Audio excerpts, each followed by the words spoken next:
ಎಲ್ಲರಿಗೂ ನನ್ನ ನಮಸ್ಕಾರಗಳು. 7th science SA2 model question paper 1 with answers ಅಂದರೆ 2025-26ನೇ ಸಾಲಿಗಾಗಿ ನಡೆಯುವಂತಹ ಒಂದು ವಾರ್ಷಿಕ ಪರೀಕ್ಷೆಯ ಮಾದರಿ ಪ್ರಶ್ನೆ ಪತ್ರಿಕೆ ಜೊತೆಗೆ ಉತ್ತರಗಳ ಒಂದು ವಿಡಿಯೋವನ್ನು ನೋಡೋಣ. ಇದು ಮಾದರಿ ಪ್ರಶ್ನೆ ಪತ್ರಿಕೆ 1 ಇದೆ.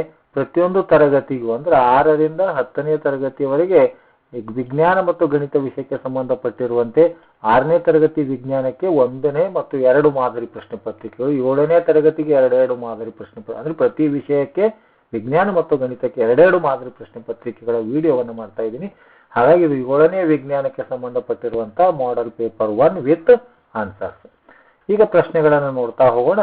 ಸರಿಯಾದ ಉತ್ತರವನ್ನು ಆರಿಸಿ ಬರೆಯಿರಿ ಅಂತ 6 ಪ್ರಶ್ನೆಗಳಿವೆ, ಪ್ರತಿಯೊಂದಕ್ಕೂ 1 ಅಂಕ. ಈಸ್ಟ್ನಲ್ಲಿ ನಡೆಯುವ ಸಂತಾನೋತ್ಪತ್ತಿ ವಿಧಾನ: ವಿದಳನ, ಮೊಗ್ಗೂಡುವಿಕೆ, ತುಂಡಾಗುವಿಕೆ, ಬೀಜಕ ಉತ್ಪತ್ತಿ. 2ನೇ ಪ್ರಶ್ನೆ, ವಾಹನಗಳು ಕ್ರಮಿಸಿದ ದೂರವನ್ನು ಅಳೆಯಲು ಬಳಸುವ ಸಾಧನ: odometer, speedometer, thermometer, ammeter. 3rd question, ISI ಮುದ್ರೆಯುಳ್ಳ ಉಪಕರಣಗಳನ್ನು ಬಳಸಲು ಕಾರಣ: ಬೆಲೆ ಕಡಿಮೆ, ಸುಂದರವಾಗಿರುತ್ತದೆ, ಸುರಕ್ಷತೆಯ ಖಾತರಿ, ಹಗುರವಾಗಿರುತ್ತದೆ. 4ನೇ ಕ್ವೆಶ್ಚನ್, ವಾಹನಗಳಲ್ಲಿ ಸೈಡ್ ಮಿರರ್ ಆಗಿ ಬಳಸುವ ದರ್ಪಣ ಯಾವುದು? ನಿಮ್ನ ದರ್ಪಣ, ಪೀನ ದರ್ಪಣ, ಸಮತಲ ದರ್ಪಣ, ಯಾವುದು ಅಲ್ಲ ಅನ್ನುವಂಥದ್ದು. ಇನ್ನು 5th ಕ್ವೆಶ್ಚನ್, ಸತ್ತ ಸಸ್ಯ ಮತ್ತು ಪ್ರಾಣಿಗಳ ಅವಶೇಷಗಳನ್ನು ಹ್ಯೂಮಸ್ ಆಗಿ ಪರಿವರ್ತಿಸುವ ಜೀವಿಗಳು: ವಿಘಟಕಗಳು, ಉತ್ಪಾದಕರು, ಭಕ್ಷಕಗಳು, ಕೀಟಗಳು. ಇನ್ನು 6th ಕ್ವೆಶ್ಚನ್, ವಿಶ್ವ ನೀರಿನ ದಿನವನ್ನು ಯಾವಾಗ ಆಚರಿಸಲಾಗುತ್ತದೆ? March 22, April 22, June 5, August 15. ಈ 6 ಪ್ರಶ್ನೆಗಳಿಗೆ ಸೂಕ್ತವಾದ ಉತ್ತರವನ್ನು ಆಯ್ಕೆ ಮಾಡಿ ಅದರ ಕ್ರಮಾಕ್ಷರದೊಡನೆ ಉತ್ತರವನ್ನು ಬರೆಯುವಂಥದ್ದು. ಇನ್ನು 2nd ಕ್ವೆಶ್ಚನ್, ಇಲ್ಲೂ ಕೂಡ 6 ಪ್ರಶ್ನೆಗಳಿಗೆ, ಪ್ರತಿಯೊಂದಕ್ಕೂ 1 ಅಂಕ. ಪರಾಗಸ್ಪರ್ಶ ಎಂದರೇನು? 7ನೇದು. 8ನೇ, ಜವವನ್ನು ಕಂಡುಹಿಡಿಯುವ ಸೂತ್ರ ಬರೆಯಿರಿ. 9th ಕ್ವೆಶ್ಚನ್, ಬ್ಯಾಟರಿ ಎಂದರೇನು? 2 ಅಥವಾ ಅದಕ್ಕಿಂತ ಹೆಚ್ಚು ವಿದ್ಯುತ್ ಕೋಶಗಳ ಜೋಡಣೆ. ಇನ್ನು ಸತ್ಯ ಪ್ರತಿಬಿಂಬ ಎಂದರೇನು? ಅಥವಾ 11ನೇ ಪ್ರಶ್ನೆ, ಆಹಾರ ಸರಪಳಿಗೆ ಒಂದು ಉದಾಹರಣೆಯನ್ನು ನೀಡಿ. 12ನೇದು, ತ್ಯಾಜ್ಯ ನೀರು ಎಂದರೇನು? ಇನ್ನು 3ನೇ ಕ್ವೆಶ್ಚನ್, 2 ವಾಕ್ಯಗಳಲ್ಲಿ ಉತ್ತರಿಸಿರಿ. ಇಲ್ಲಿ 2 ಅಂಕದ 4 ಪ್ರಶ್ನೆಗಳಿವೆ, ಒಟ್ಟು 8 ಅಂಕಗಳು. 13ನೇದು, ಕೇಸರ ಮತ್ತು ಶಲಾಕೆಗಳ ನಡುವಿನ ವ್ಯತ್ಯಾಸ ತಿಳಿಸಿ. 14ನೇ, ಸಮರೂಪ ಮತ್ತು ಅಸಮರೂಪ ಚಲನೆಗಳನ್ನು ವಿವರಿಸಿ. 15th ಒನ್, ವಿದ್ಯುತ್ ಫ್ಯೂಸ್ ಹೇಗೆ ಕೆಲಸ ಮಾಡುತ್ತದೆ? 16th ಕ್ವೆಶ್ಚನ್, ಅರಣ್ಯಗಳನ್ನು ಸಂರಕ್ಷಿಸುವುದು ಏಕೆ ಅಗತ್ಯ? ಇನ್ನು 3 ವಾಕ್ಯಗಳಲ್ಲಿ ಅಂದರೆ 3 ಅಂಕದ 4 ಪ್ರಶ್ನೆಗಳಿವೆ, ಒಟ್ಟು 12 ಅಂಕಗಳು. 17th ಕ್ವೆಶ್ಚನ್, ಬೀಜ ಪ್ರಸರಣದ ವಿವಿಧ ವಿಧಾನಗಳನ್ನು ವಿವರಿಸಿ. 18ನೇ ಕ್ವೆಶ್ಚನ್, ಒಂದು ರೈಲು 120 ಕಿಲೋಮೀಟರ್ ದೂರವನ್ನು ಕ್ರಮಿಸಲು 4 ಗಂಟೆ ತೆಗೆದುಕೊಂಡ್ರೆ ಅದರ ಜವಾಬ್ ಎಷ್ಟು? 19ನೇ ಕ್ವೆಶ್ಚನ್, ಸಮತಲ ದರ್ಪಣದಲ್ಲಿ ಉಂಟಾಗುವ ಪ್ರತಿಬಿಂಬದ ಲಕ್ಷಣಗಳನ್ನು ಬರೆಯಿರಿ. 20ನೇ ಕ್ವೆಶ್ಚನ್, ತ್ಯಾಜ್ಯ ನೀರಿನ ಸಂಸ್ಕರಣಾ ಘಟಕದಲ್ಲಿ WWTP ನಡೆಯುವ ಹಂತಗಳನ್ನು ತಿಳಿಸಿ. ಇನ್ನು ಲಾಸ್ಟ್ ಕ್ವೆಶ್ಚನ್, 5th ಕ್ವೆಶ್ಚನ್, ಇಲ್ಲಿ 4 ಅಂಕದ 2 ಪ್ರಶ್ನೆಗಳಿವೆ, ಒಟ್ಟು 8 ಅಂಕಗಳು.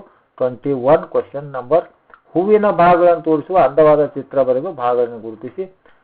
22ನೇ, ವಿದ್ಯುತ್ ಪ್ರವಾಹದಿಂದ ಉಂಟಾಗುವ ಪರಿಣಾಮಗಳು, ಈ ಕುರಿತು ವಿವರಣೆಯನ್ನು ನೀಡಿ. ಈಗ model question paper 1 7th science ಅನ್ನು ನೋಡಿವಿ. ಆ ಒಂದು ಪ್ರಶ್ನೆ ಪತ್ರಿಕೆ ಉತ್ತರಗಳನ್ನು ನೋಡ್ತಾ ಹೋಗೋಣ. ಈ ಒಂದು ವಿಡಿಯೋದ ಡಿಸ್ಕ್ರಿಪ್ಷನ್ ಬಾಕ್ಸ್ನಲ್ಲಿ ಇದರ PDF ಲಿಂಕ್ ಅನ್ನು ಕೂಡ ನಾನು ಕೊಟ್ಟಿರ್ತೇನೆ ಅಂತ ಹೇಳುತ್ತಾ, 1ನೇದು ಬಿ, ಮೊಗ್ಗೂಡುವಿಕೆ. 2ನೇದು ಓಡೋಮೀಟರ್. 3ನೇ ಸಿ, ಸುರಕ್ಷತೆ ಖಾತರಿ. 4ನೇ ಬಿ, ಪೀನ ದರ್ಪಣ. 5ನೇದು ವಿಘಟಕಗಳು. 6ನೇದು ಮಾರ್ಚ್ 22. 7ನೇ, ಪರಾಗರೇಣು ಕೇಸರದಿಂದ ಶಲಕಾಗ್ರಕ್ಕೆ ವರ್ಗಾವಣೆಯಾಗುವುದನ್ನು ಪರಾಗಸ್ಪರ್ಶ ಎನ್ನುತ್ತಾರೆ. 8ನೇ, ಜವ ಕ್ರಮಿಸಿದ ಒಟ್ಟು ದೂರ ಭಾಗಿಲೆ ತೆಗೆದುಕೊಂಡ ಒಟ್ಟು ಕಾಲ. 9th ಕ್ವೆಶ್ಚನ್, ಪ್ರಶ್ನೆ ಮೇಲ್ಗಡೆ ಕೆಳಗಡೆ ಕೇವಲ ಉತ್ತರಗಳನ್ನು ಮಾತ್ರ ಬರೆಯಲಾಗಿದೆ. 2 ಅಥವಾ ಅದಕ್ಕಿಂತ ಹೆಚ್ಚು ವಿದ್ಯುತ್ ಕೋಶಗಳು ಧನ ಅಥವಾ ಮತ್ತು ಋಣ ಅಗ್ರಗಳನ್ನು ಕ್ರಮವಾಗಿ ಜೋಡಿಸುವುದನ್ನು ಬ್ಯಾಟರಿ ಎನ್ನುತ್ತಾರೆ. 10ನೇ ಪ್ರಶ್ನೆ, ಪರದೆ ಮೇಲೆ ಹಿಡಿಯಲು ಸಾಧ್ಯವಾಗುವ ಬಿಂಬವನ್ನು ಸತ್ಯ ಪ್ರತಿಬಿಂಬ ಎನ್ನುತ್ತಾರೆ. 11ನೇ ಉದಾಹರಣೆ, ಹುಲ್ಲು, ಜಿಂಕೆ, ಹುಲಿ. 12ನೇ ಪ್ರಶ್ನೆ, ಮನೆಗಳು, ಕೈಗಾರಿಕೆಗಳು ಮತ್ತು ಕೃಷಿ ಚಟುವಟಿಕೆಗಳಿಂದ ಬಿಡುಗಡೆಯಾದ ಕಲ್ಮಶಯುಕ್ತ ನೀರನ್ನು ತ್ಯಾಜ್ಯ ನೀರು ಎನ್ನಲಾಗುತ್ತದೆ. 13ನೇ ಕ್ವೆಶ್ಚನ್ ಆನ್ಸರು, ಕೇಸರವು ಹೂವಿನ ಗಂಡು ಭಾಗವಾಗಿದ್ದು ಪರಾಗರೇಣುಗಳನ್ನು ಉತ್ಪತ್ತಿ ಮಾಡುತ್ತದೆ. ಶಲಾಕೆಯ ಹೆಣ್ಣು ಭಾಗವಾಗಿದ್ದು ಅಂಡಾಂಶವನ್ನು ಹೊಂದಿರುತ್ತದೆ. 14th ಕ್ವೆಶ್ಚನ್, ಸಮಾನ ಕಾಲಾಂತರದಲ್ಲಿ ಸಮಾನ ದೂರ ಕ್ರಮಿಸಿದರೆ ಸಮರೂಪ ಚಲನೆ, ಇಲ್ಲದಿದ್ದರೆ ಅದನ್ನು ಅಸಮರೂಪ ಚಲನೆ ಎನ್ನಲಾಗುತ್ತದೆ. 15ನೇ ಕ್ವೆಶ್ಚನ್, ಮಂಡಲದಲ್ಲಿ ಹೆಚ್ಚಿನ ವಿದ್ಯುತ್ ಹರಿದಾಗ ಫ್ಯೂಸ್ ತಂತಿಯು ಬಿಸಿಯಾಗಿ ಕರಗುವ ಮೂಲಕ ವಿದ್ಯುತ್ ಸಂಪರ್ಕ ಕಡಿತಗೊಳಿಸಿ ಉಪಕರಣಗಳನ್ನು ರಕ್ಷಿಸುತ್ತದೆ. 16ನೇ ಪ್ರಶ್ನೆ, ಅರಣ್ಯಗಳು ಆಮ್ಲಜನಕ ನೀಡುತ್ತವೆ, ಮಳೆಗೆ ಕಾರಣವಾಗುತ್ತವೆ ಮತ್ತು ಮಣ್ಣಿನ ಸವೆತವನ್ನು ತಡೆಯುತ್ತವೆ. 17ನೇದು, ಗಾಳಿ, ಉದಾಹರಣೆ ಮೇಪಲ್. ನೀರು, ತೆಂಗು. ಪ್ರಾಣಿಗಳು, ಉದಾಹರಣೆಗೆ ಕ್ಷಾತಿಯಂ ಮೂಲಕ ಬೀಜ ಪ್ರಸರಣ ನಡೆಯುತ್ತದೆ. 18ನೇ, ಜವ 120/4 ಅಂದರೆ 30 km/h. 19ನೇ ಪ್ರಶ್ನೆ, ಪ್ರತಿಬಿಂಬವು ನೇರವಾಗಿರುತ್ತದೆ, ವಸ್ತುವಿನಷ್ಟೇ ಗಾತ್ರವಾಗಿರುತ್ತೆ ಮತ್ತು ಪಾರ್ಶ್ವ ವಿಪರ್ಯಾಯ ಹೊಂದಿರುತ್ತದೆ. 20th ಕ್ವೆಶ್ಚನ್, ಹಂತಗಳು: ಸಲಾಕೆ, ಪರದೆ ಬಳಕೆ, ಮರಳು ಮತ್ತು ಕಲ್ಲುಗಳ ನಿವಾರಣೆ, ಕೆಸರು ವಿಲೇವಾರಿ ಮತ್ತು ವಾಯು ಪೂರಣ ಅನ್ನುವಂಥದ್ದು. 21ನೇ, ಹೂವಿನ ಚಿತ್ರ ಬಿಡಿಸಿ ಭಾಗವಾದ ಪುಷ್ಪಪತ್ರ, ದಳ, ಕೇಸರ ಮತ್ತು ಸಲಾಕೆಯನ್ನು ಗುರುತಿಸಿ ಇಲ್ಲಿ ಹೂವಿನ ಚಿತ್ರವನ್ನು ತಾವೇ ಇದನ್ನ ರಚಿಸಿ ಅಂತ ಹೇಳುತ್ತಾ.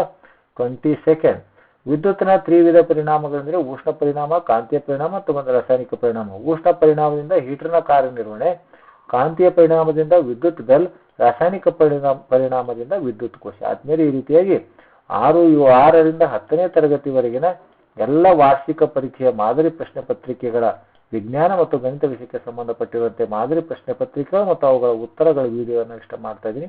ಈ ವಿಡಿಯೋ ಇಷ್ಟ ಆದರೆ ದಯವಿಟ್ಟು ಲೈಕ್ ಮಾಡಿ, ಶೇರ್ ಮಾಡಿ ಮತ್ತು ಸಬ್ಸ್ಕ್ರೈಬ್ ಮಾಡೋದನ್ನು ಮರೆಯಬೇಡಿ ಅಂತ ಹೇಳುತ್ತಾ, ದಯವಿಟ್ಟು ಸಪೋರ್ಟ್ ಮಾಡಿ ಅಲ್ಲಿರುವಂತಹ ಹೈ ಬಟನ್ ಮೇಲೆ ಕ್ಲಿಕ್ ಮಾಡಿ ಅಂತ ಹೇಳುತ್ತಾ ಈ ವಿಡಿಯೋ ನೋಡಿರೋ ತಮ್ಮೆಲ್ಲರಿಗೂ ನನ್ನ ನಮಸ್ಕಾರಗಳು.